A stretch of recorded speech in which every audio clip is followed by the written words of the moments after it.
غوثوں کا امام علی، کتبوں کا امام علی، ولیوں کا امام علی، ساری کائنات کا امام علی، اور علی کا امام ابو بکر ہیں۔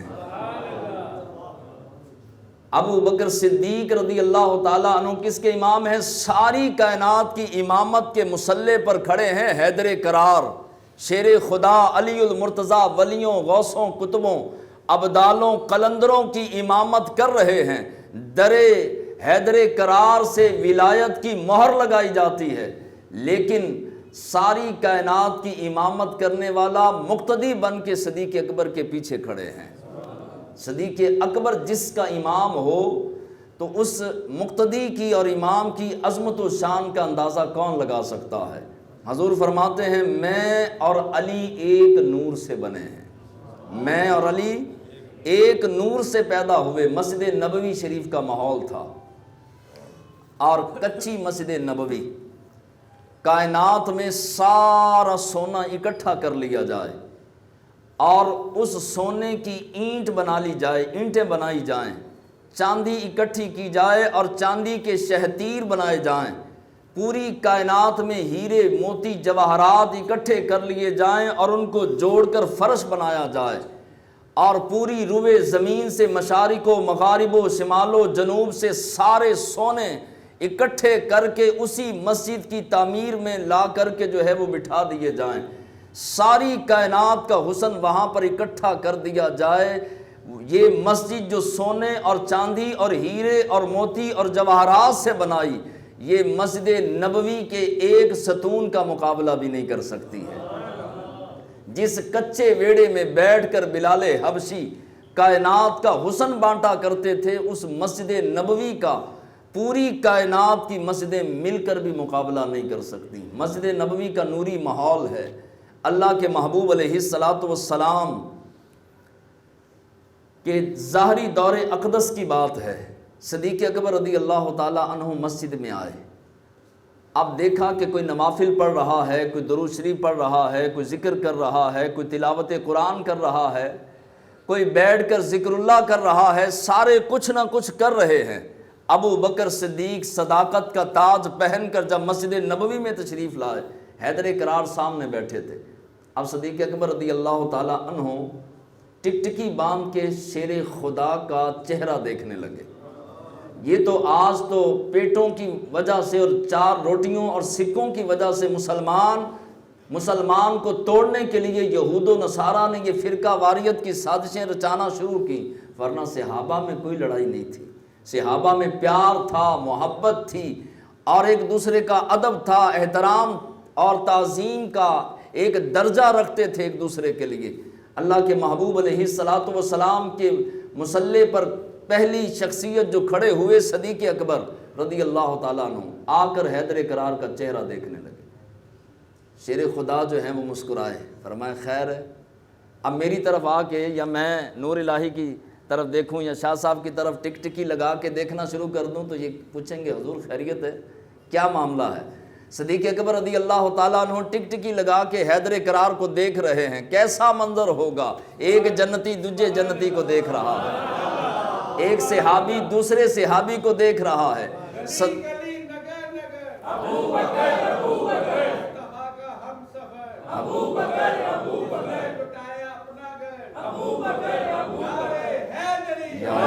صداقت کا تاجدار، شجاعت کے تاجدار کو دیکھ رہا ہے۔ حیدر کرار شیر خدا علی المرتضیٰ رضی اللہ تعالیٰ عنہ نے پوچھا خیریت ہے؟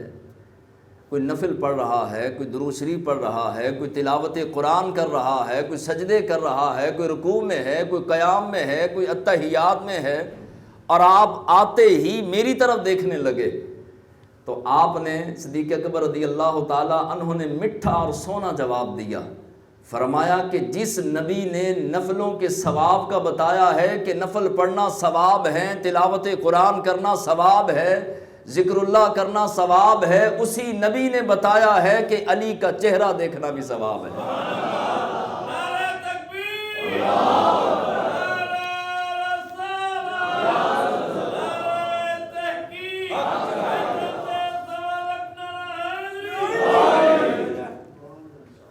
اللہ کے محبوب علیہ السلام نے فرمایا کہ میں تم میں بھاری 2 چیزیں چھوڑ کے جا رہا ہوں۔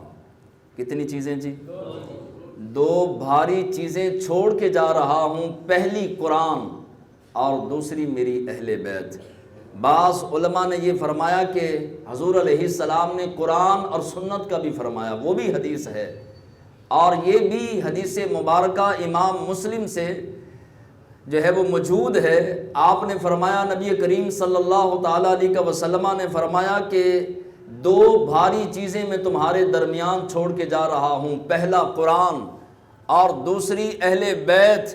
ان دونوں کا دامن پکڑ کے رکھنا، اگر ان دونوں کا دامن پکڑ کے رکھو گے تو کبھی گمراہ نہیں ہوگے۔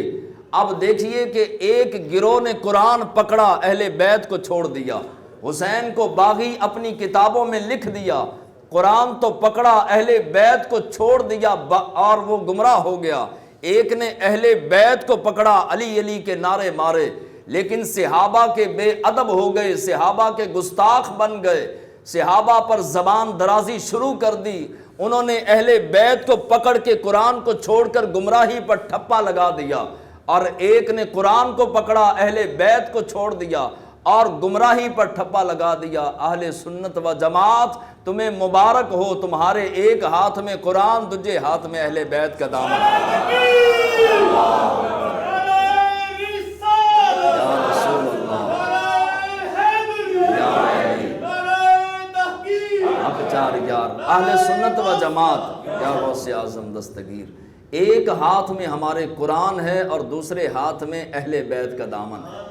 ہم حسن و حسین کے غلام، حیدر کرار کے غلام، سیدہ خاتون جنت فاطمہ الزہرا، حضور کی ازواج پاک، صحابہ کرام اور نبی کریم علیہ السلام کے والدین کریمین، تمام اولیاء کاملین، تمام بزرگان دین، تمام شہدائے بدر، شہدائے خندق، شہدائے کرب و بلا، امام مالک، امام اعظم، امام جتنے بھی امام گزرے، امام احمد رضا خان تک، اور امام احمد رضا خان سے چلتے چلتے خادم حسین رضوی تک، اہل سنت و جماعت ہر ولی کے ماننے والے ہیں۔ ہم میں آپ کو ایسے لوگ نظر آئیں گے جو عمل میں کمزور ہیں لیکن بے ادب نظر نہیں آئیں گے، اور بعض ایسے لوگ ہیں کہ جن کی تہجد بھی قضا نہیں ہوتی لیکن گستاخی کا جو ہے وہ دامن ان کے ہاتھ میں ہر وقت رہتا ہے، اور ان کی پیشانی پر بے ادبی اور گستاخی کا سکہ جو ہے وہ نمودار رہتا ہے۔